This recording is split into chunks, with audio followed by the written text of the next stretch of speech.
This is the Sound Factory podcast from Sound Factory Productions. Doing it wrong, but doing it anyway.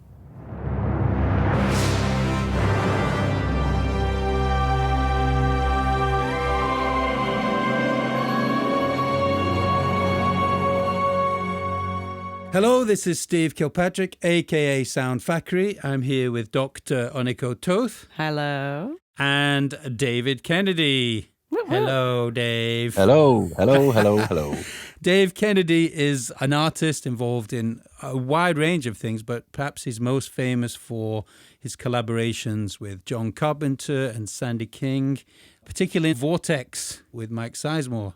Hey, Dave. Welcome. Hello, yes.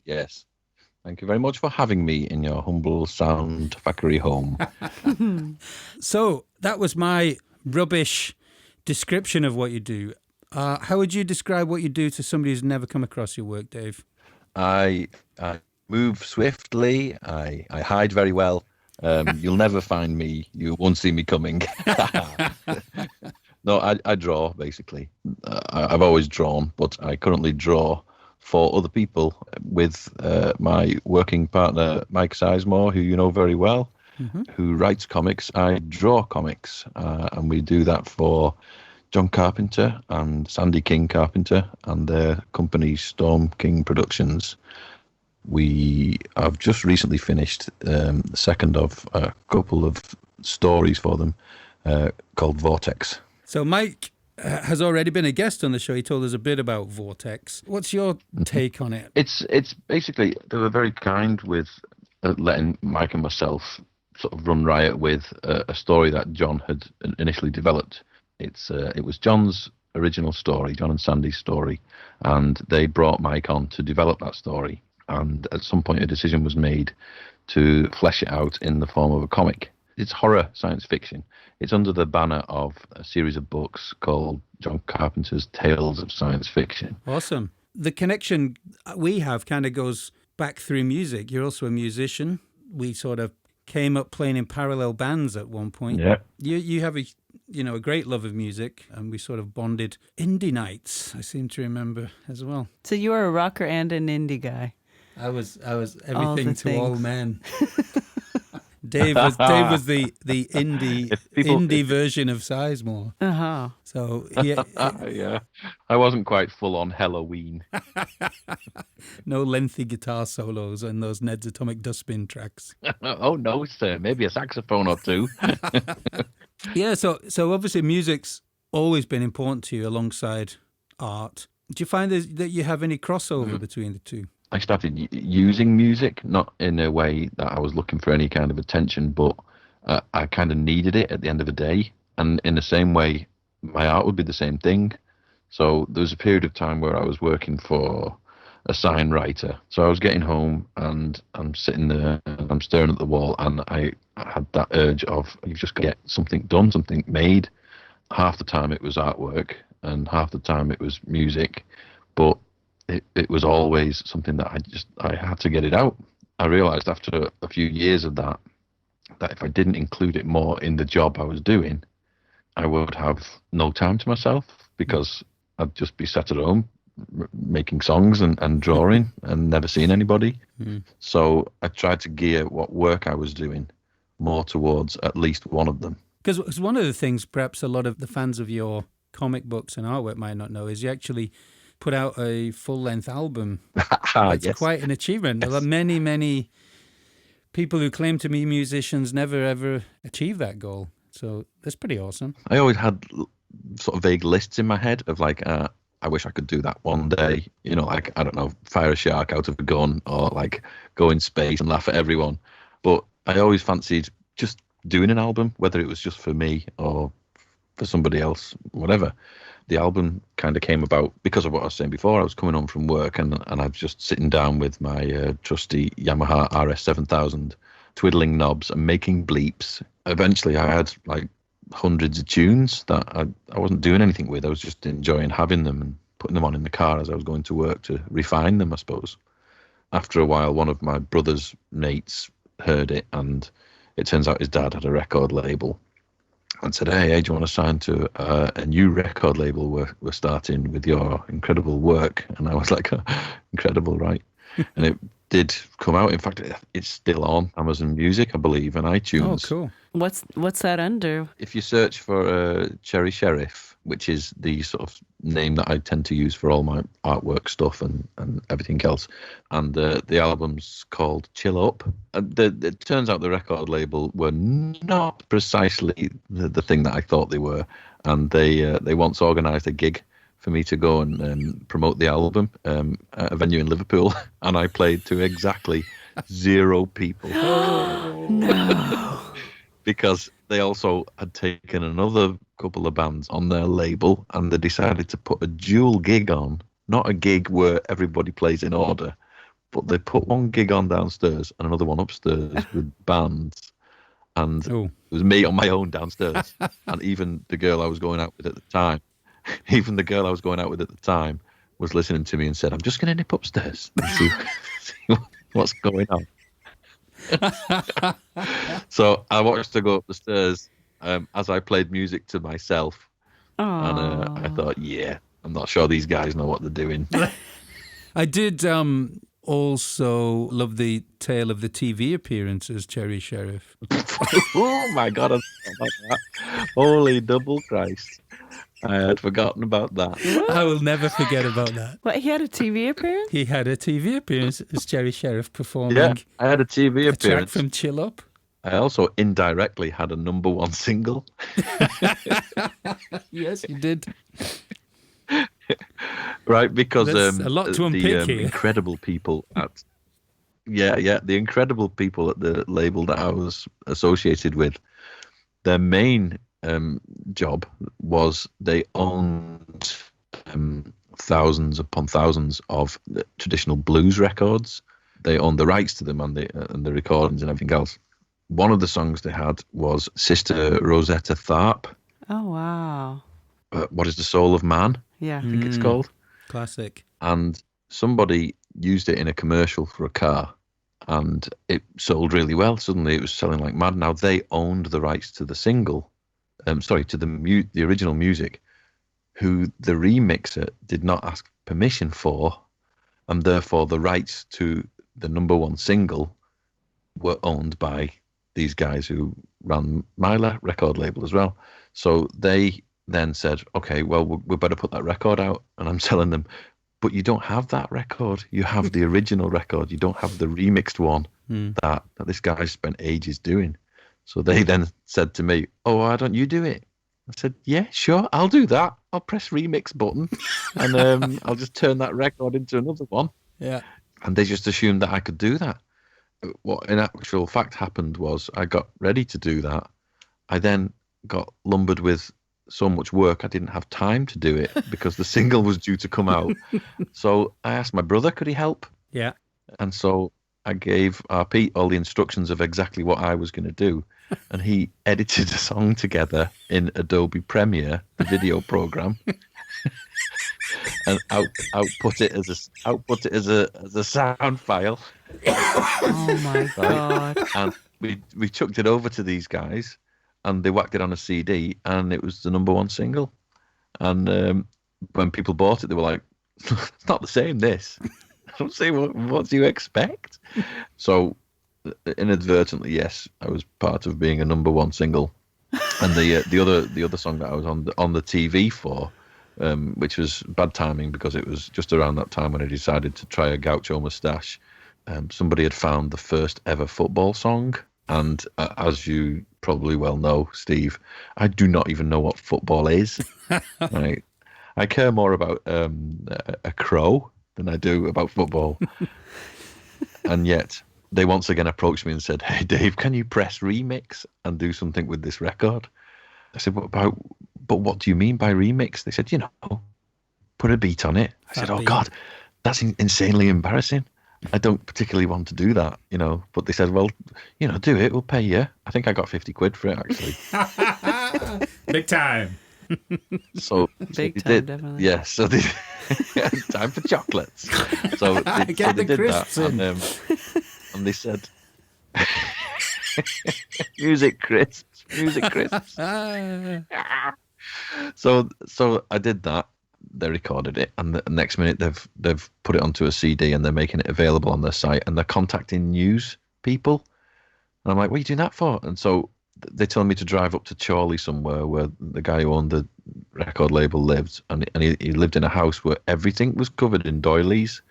Like the curtains were doilies, and the floor was doilies, people were doilies, and so I'm sitting there with a gaucho mustache. I'm surrounded by a doilies. big red one, right? A big red gaucho mustache. Yeah. I'm surrounded by doilies, and this woman turned up, and she says, "Oh, so what made you want to do this?" I went, "Oh God!" I said, "Honestly, 50 quid, right?" And she said, "I'm not putting that in."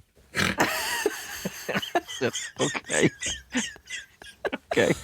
So she wanted me to make up something about why I'd remixed the first ever football song. So I said, "Oh, it's all about the foots, isn't it? And the foots and the goals and doing a kick." And I just made up a load of football bits. And she filmed it. And next minute, I'm on the news, right? I'm on the bloody news, right, with me gaucho moustache and my doilies. And what's his name? Gordon. What's his name? Gordon from Granada Tonight. What's his name? Gordon Burns. No. Gordon Burns of Krypton Factor fame. Oh yeah. So he introduces it, and he says, he does one of his glorious introductions. He says, "So it's now so many years since the first football song has came out, and on the anniversary of that, we're going over to our reporter, such a body, who's talking to somebody who's done something magical with that." And then they go over, and it cuts to my record of like a like this, and I'm watching it with my mum, and she's saying, "Oh God, is that it?" And I went, "Oh God, Mum, that's not a nice description of my music." "Oh God, is that it?" So this interview happens. It comes back to Gordon, and he's sort of looking off camera like this, and he sort of turns around to the camera and goes, "Well, I think I prefer the original." And I thought, "Oh, great, mate. Thanks very much. Whatever career I had has just dissipated. Thanks a lot." Go on. I remember watching it thinking, I'm on telly. Oh God, I'm on telly. And then one of my friends got in touch and says, "I've recorded it and put it on a DVD for you." I went, "Oh, fuck you." All right, you got to bring that round, Dave. I don't know where it is. I think I have to see don't that. know where it is. And where can we find this footage on YouTube? Yeah, I'm sure Sizemore's looking it up as we speak. Yeah. So coming back to your amazing, I almost said hand jobs. I meant to say your amazing What? Hold on. Wait. hand creations, your drawings. Yeah. Okay. I'm going to start that again. That is the best intro Dave's had on a podcast, I will wager. That's not Dave, what I back meant to your say. amazing hand jobs. Well, let's get onto your spaceship cock and talk about that for 20 minutes as well. No, what I meant to say is coming back to your amazing art, which is drawn by hand. There's something I always like. I do a bit of tutoring with kids, usually my friends' kids and stuff like that, who want to learn how to draw Pokemon or whatever it is they're into at the time. I tend to tell them all, the same type of things, really, which is, if 100 people in a room all get told to draw Captain America or something, everybody's going to draw them different. Everyone's going to have their own interpretation of it. And you will always learn the techniques of drawing later on, but the people who have that idea in the first place is the thing that's going to separate you from the guy next to you. The kid who's got the least drawing technique, the crappiest drawing technique, might have the best idea. And you can always learn to draw later on. And me telling kids this all the time made me realise that I'd been trying for years to emulate my favourite artists. I wanted to draw like this guy, and I wanted to draw like him, and I wanted to get this technique down, and I wanted to learn how that guy does that inking. And I realised I didn't know what my style was. I didn't know how I drew, because I was always drawing for somebody else.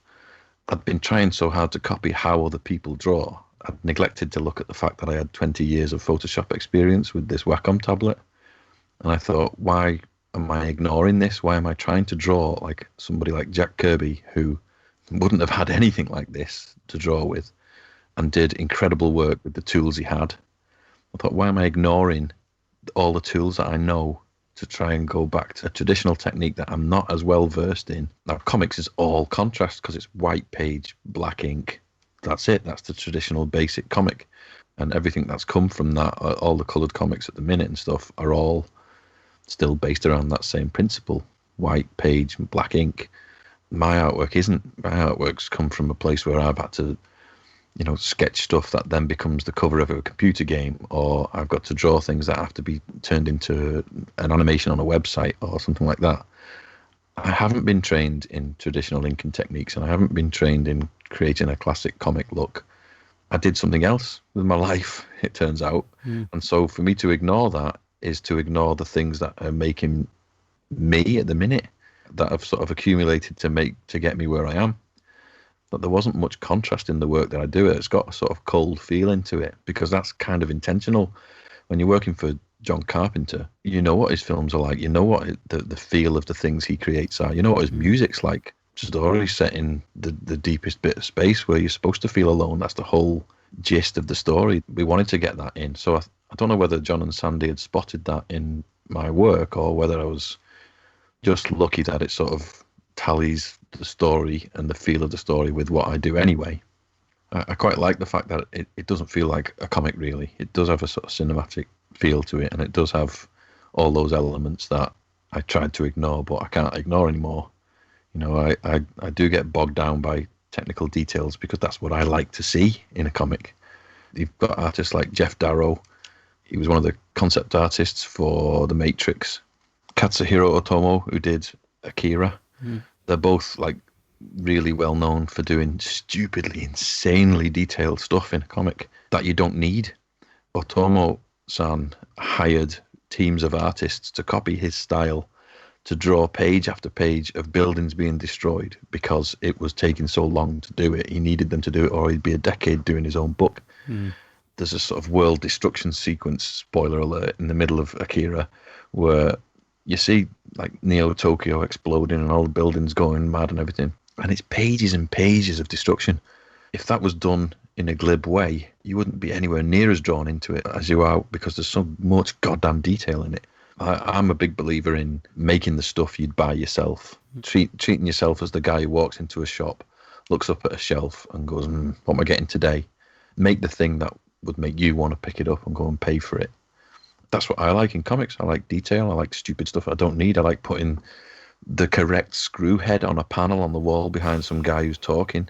It doesn't matter to anybody else, but it's got my name on it. So when it goes out and somebody's reading this stuff, they might in 10 years' time go, oh, there's a guy in the back there. He's surrounded by doilies. Oh, Oh no! Yeah, but it would be a detail I would want to see in something that I would enjoy in something. So why not put that in? I wanted to come back to detail because you talked about the sequence in Akira, and you can see how the amount of detail in the buildings creates the investment for that destruction, doesn't it? It's like building a sandcastle. If you build a really good one, it's great to smash it. Yeah. That's a nice analogy. There's a sort of a reason in that work ethic, but I also know that you go above and beyond all the time with your artwork. If somebody says to you, you've got 24 hours to turn these pages around, you won't just say, well, that's what I can do in 24 hours. You'll not sleep because it's going out under your name. And I get a sort of a criticism sometimes myself. People say, you're making it a bit hard for yourself, that there's more stages in what I do because I want it to be a certain way. And it's kind of hard to explain sometimes, isn't it? That, yes, you're making it hard for yourself, but that investment's part of you. Yeah, it's an impulse. It goes back to the first thing we were talking about, that need to do something at the end of the day and know that you've created something. I didn't choose that. I didn't sit there and think, I am going to write a song tonight before I go to bed. It's the last thing I do. And I've chosen to do that. It wasn't that. It was actually driven to do it. I didn't get a choice in having that impulse. It's the same with anyone who's actually takes pride in the work. There's an ethic sort of built into some people. There's another podcast I really like called The Six Figure Home Studio. And one of the guys talks about he always overcompensates for the fact that he doesn't have artists in his family.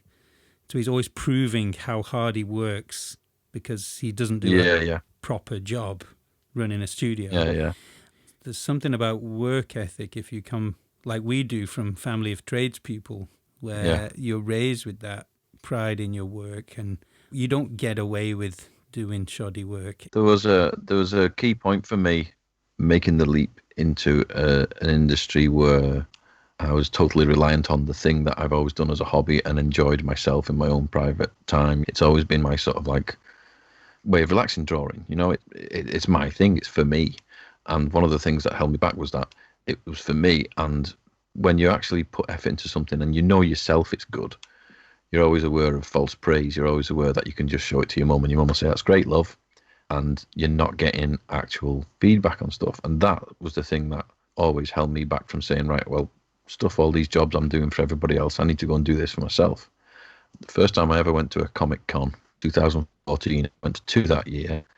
I went to San Diego Comic Con, the biggest one in the world, and Wigan Comic Con, not the biggest one in the world. It's a very different experience walking around a gigantic hall made for 150,000 people and another one that pensioners do Pilates in of a weekend. But the principle's the same. People are sitting at a table, pulling out the drawings and what they've created, literally laying them out in front of people to decide what they think about it. And I walked past this table in the Wigan venue, and there was this 10-year-old kid, and he'd drawn some stuff on his computer. Now, he's a kid, so he was rubbish, but he'd done it, and he'd printed it out on a Tesco printer on crappy paper, and he was selling them for like $5 each or something. And I thought, why is that kid doing something I've always wanted to do? Yeah. Why don't I do it? I went straight home that night and drew something that I thought I would buy at one of those events, rang the guy who organised it and booked myself into the next one. Mm-hmm. And I thought, I'm gonna draw the stuff that if I was walking around that show and I saw, I would buy it.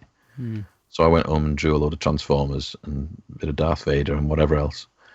That got me started in comic style work, I guess. Mm. That kid didn't have that fear.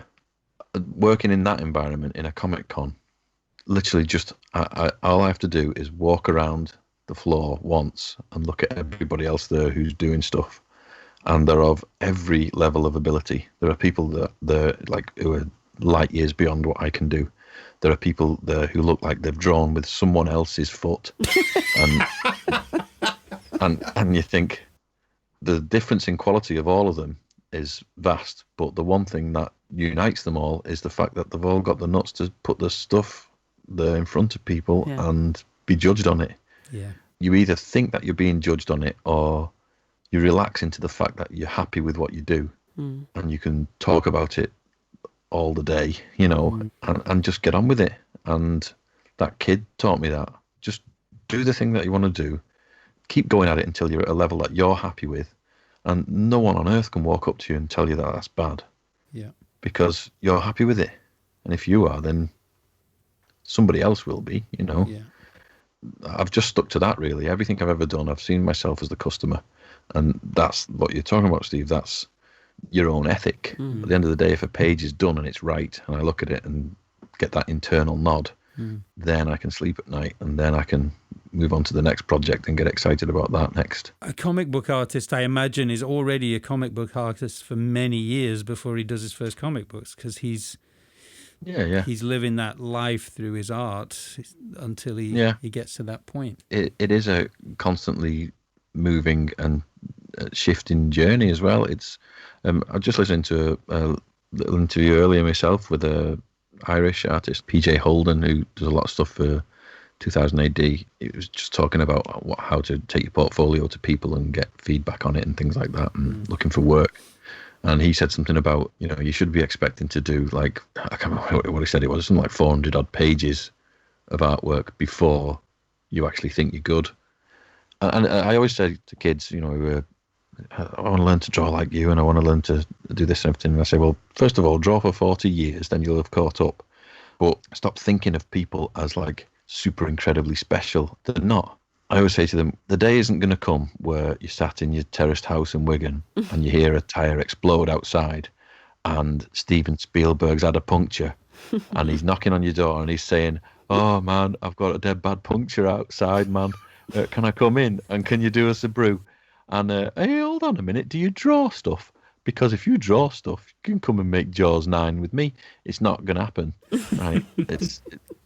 The chances of that happening are far less than you drawing something yourself that you know you like and going to Steven Spielberg's house and knocking on his door. Yeah. There's no problem with that happening. You can make that happen. I had a student, a first-year student, brand new student in the university for composition. So, he seems a good lad and he's keen. And now at this point, he clearly doesn't know anything about composition. He's barely started. And he says, I wrote to Warner Brothers to say I want to come and work for them as a composer. Expecting the answer no, I said, did you hear back? And they said, yeah, they wrote back. They said, oh, we liked hearing your work. Send us some more in a couple of years. Nice. Absolutely fresh. Yeah. And anyone will tell you that in the comics industry. Yes, you can get work by who you know and all that kind of stuff. But 9.999 times out of 10, it's not who you know, it's knowing someone who can see what you can do. Yeah. And if you draw a sketch every day, do a panel every day, and at the end of a couple of months you've got a comic in your back pocket, you are one comic in front of everybody else who hasn't done it. You're lapping the guy on the couch, right? Yeah, exactly. Yeah. And you go to these shows and you walk up to your favourite publisher or whoever it is and you put it in front of them and say, I did this. I understand that you're not going to hire me immediately, but I'm putting myself on your radar. I want you to remember my name. I'll be back next year with more stuff. The day then comes where somebody's thinking, oh, we need an artist to step in. Oh, I remember that kid. He did that. Get him. Whether me in a terraced house in Wigan or Richard Branson with his own island, is you can make the most incredible product in the world, but unless it's in front of the people who want to buy it, it doesn't matter. You've got to make sure that they know where you are just by going up to people who you want to work with, who you want to be associated with, who work in a similar area to you. I guarantee they'll want to talk to you because you're into the same stuff. There was a good story I heard, and I can't remember now whether it was Del Toro or Peter Jackson who said it. I think it was Peter Jackson. And he says, people come up to him all the time and say, I want to be a director. And he would say, what have you done? And if they'd made a film, he would give them help. If they've never made a film, even the rubbishest VHS I remember making films with Sizemore using a security camera from one of our mates' dad's news agents. Nice. Yeah. We made it with that, and then it had no sound. We had to dub it, Nice. Yeah. So, but you tried. And that was Peter Jackson's thing. Have you? It God wasn't loves a have you made try. anything good? Yeah. Have you made anything? It was Mike himself who got me thinking about actually calling myself an artist. We were at San Diego Comic Con at a party of one of his mates, and there was all kinds of people there who I didn't know I was talking to, but they were all like in the industry and good at what they did and everything, but all excited to talk about Star Wars this and He-Man that. And this young girl was over the other side of this bar and came over and introduced herself, and she knew a few people at the table just by reputation, really. I know that you wrote this and you wrote that. And she said, I want to be a writer. Has anyone got any advice how I can be a writer? And Mike said, have you written anything? And she said, yeah. And he says, then you're a writer. And I felt like an idiot because I'd spent the whole weekend when people saying, what do you do? I was going, oh, well, I draw a bit and I want to get into this and I'm not really sure and everything. And Mike's been telling me all weekend, tell people you're an artist and then they'll think you're an artist. I thought, well, that's the most basic version of it. Yeah, it works, doesn't it? Yeah. There's a cultural thing, I think, with us Brits. If you're not making a lot of money at something, you're not allowed to say that's what you are. When I left the UK to live in Hungary and I made new friends and they would be like, oh, what do you do? I'm a photographer. Oh, what do you do? I'm an artist. What do you do? I'm a sculptor. Whether they had reached the point at which they were making a living at this, some of them were still in the process of their studies. And it was really Yeah. hard to actually eventually say that I was a composer. As soon as I said that, people gave me jobs as a composer. Yeah. Yeah, yeah. It's mad how it works. It's just so simple and straightforward. You call yourself the thing you want to be, and if you've never met anybody before, how the hell are they going to know any different? Yeah. Who are you? I am the Wizard of Time and Space. Oh, you must actually be them because that's what you said you are. But because why would you give a composition job to somebody who didn't say they were a composer? Yeah, exactly. You're not exactly even that, got yeah. off the first base. They might still not give it to you, but Yeah. you're definitely not getting it if you say you're not a composer. Well, that weekend at San Diego, when Mike had said that at that party the night before, there was a place where you could go and get your portfolio reviewed. It turns out it was a place where people were actually trying to get jobs, So we had this big, massive area of the building where there's all these tables set out and queues of people with portfolios all waiting to talk to Tommy Marvel or Tony DC or whoever it is. I just wanted a bit of feedback from my work. And this is way before, I'd met with work with Sandy and John. I walked up to this fella's table and started showing him my stuff. And he says, "Oh, what'd you do?" I said, "Oh, I'm an artist." So straight away he starts looking at the work instead of like asking anything else. He just got straight onto it. Bloody offered me a job. So, Dave, this is the bit where we ask for your personal recommendations. Something you think people should go away and look at. Go and watch a film called Detention, because it's the maddest film I've ever seen in my life, and everyone I tell to watch it and recommend it to says I hate that film. I liked it. Oh, you liked it? Oh, right. Okay, so I've finally found someone who liked it. Okay, good. That one's ticked off the box. Now I know you have worked with Mike Sizemore on a short comic piece which involved music and how you guys sort of like blend that stuff together and then introduce it into a medium that doesn't have any sound. It's great. I got thinking along those terms, and one comic that sticks out for me is Scott Pilgrim, because it's about a band. Music's always in there somewhere. They do actually have songs written in the comic, and I found myself just thinking one day, I'm gonna have a go at that. I'll see what they've done, and the songs are actually in there. The lyrics are there with the chord tabs. Yeah. And so I just bashed out a couple of like Scott Pilgrim tunes and stuff, and just enjoyed it. Just thought that's an interesting way to sort of like introduce, because it's got a real energy, that book. The other one I had is the book that I always go back to, and every podcast I've ever been on, I always talk about. It's the comic that sort of influenced me the most, I think, which is it's called Alien: The Illustrated Story. It's the movie adaptation of the movie Alien. And it came out in Heavy Metal magazine in the late 70s. Right. And it was compiled into this one book, written by Archie Goodwin and drawn by Walt Simonson, who's they're both gods of the comic world. So in comics, when you're trying to get a sound across, a scream or an engine making a noise or something like that, it's not a sound, a piece of time. It's a snapshot of that piece of time. It's a photograph of a sound. There's real fun to be had from how do I get the reader to hear what I want them to hear.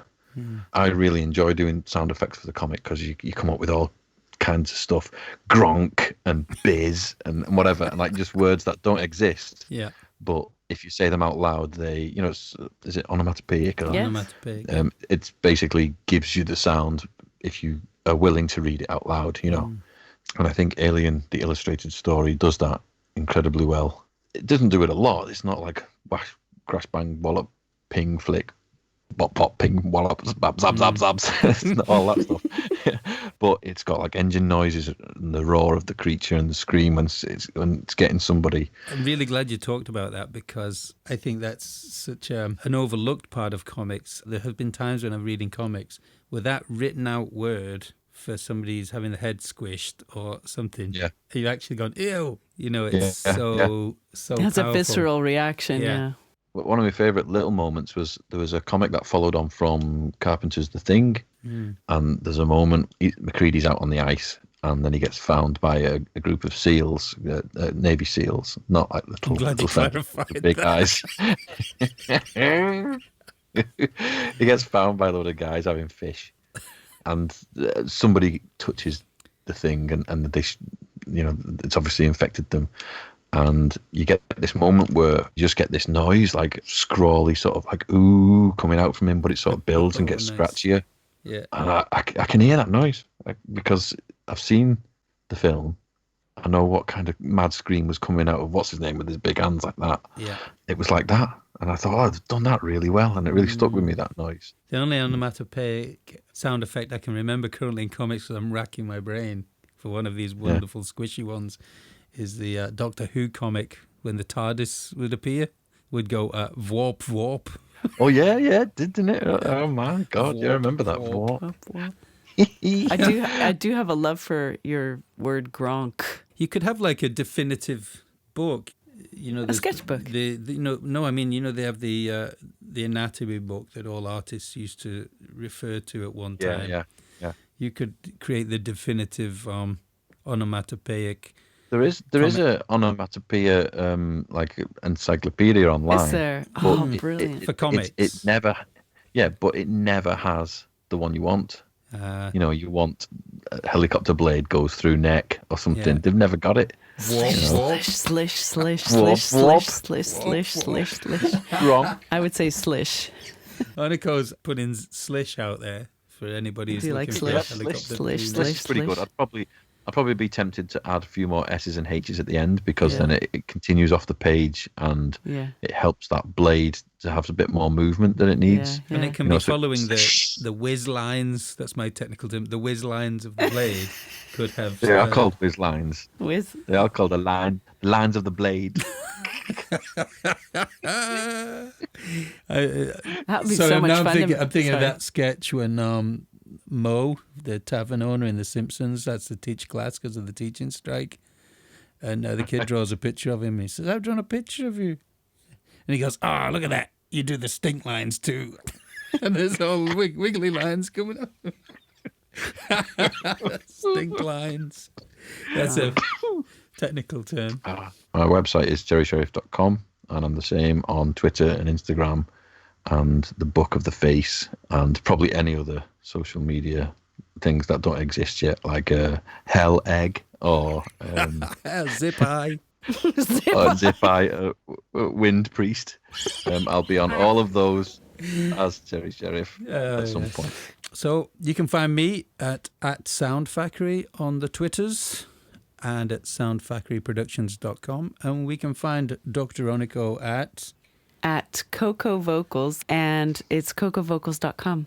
Get in touch. Excellent. Cool. Excellent. And all that remains is for me to say goodbye to the wonderful Dave. Thank you very much. Wonderful and Dave. Goodbye, friends.